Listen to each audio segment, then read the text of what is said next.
kita ingin petani nelayan kita kembali bangga menjadi tulang punggung bangsa, menjadi produsen makanan.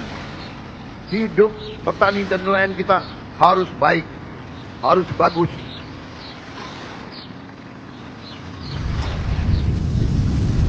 Sebagai negara maritim, Laut Indonesia menjadi rumah bagi jutaan spesies laut dan tempat menggantungkan hidup bagi jutaan masyarakat pesisir.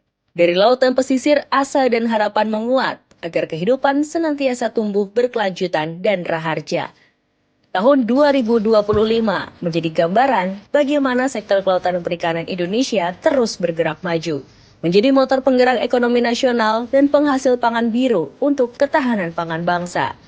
Kementerian Kelautan dan Perikanan mengawal beberapa program prioritas pemerintah yang berdampak langsung ke masyarakat.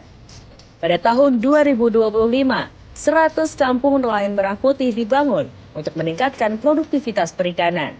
Pada akhir tahun 2025, KNP Toli-Toli dan Leato Selatan menjadi KNP pertama yang pembangunannya sudah mencapai 100%. Akan disusul oleh KNP Konawe, Pelaka, Tekas Buana, dan Pandeglang yang pembangunannya hampir mencapai 100%. Tahun ini juga kita harus mulai 1.100 desa nelayan. Tiap desa nelayan terdiri dari kurang lebih 2.000 kepala keluarga. Berarti situ akan hidup 2 juta kepala keluarga. Kalau satu kepala keluarga terdiri dari bapak, ibu, dan 3 anak, berarti 10 juta orang akan hidup dengan baik.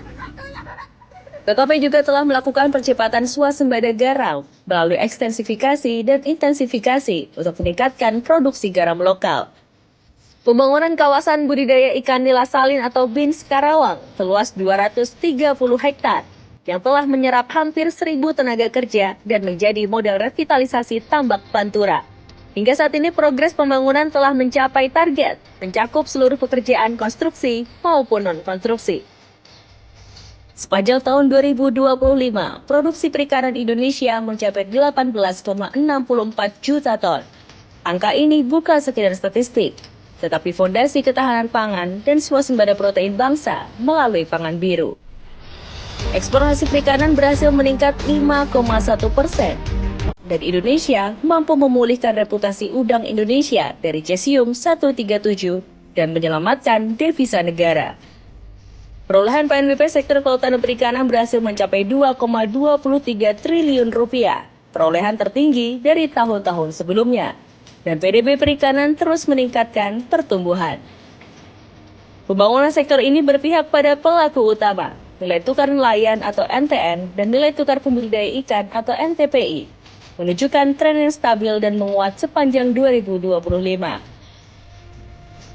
Kesejahteraan bukan lagi angan-angan, tetapi hal yang terus diperjuangkan bersama. Untuk mendukung swasembada protein dan pasokan ikan untuk program makan bergizi gratis, KKP mengembangkan budidaya tematik ikan dengan sistem bioflok yang disinergikan dengan Koperasi Desa Kelurahan Merah Putih.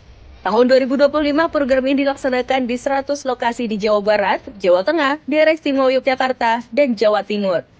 KKP juga senantiasa mengembangkan kapasitas sumber daya manusia kelautan dan perikanan untuk membangun Laut Indonesia.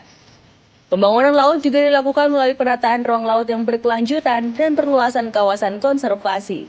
Pada tahun 2025, luas kawasan konservasi Indonesia mencapai 30,9 juta hektar.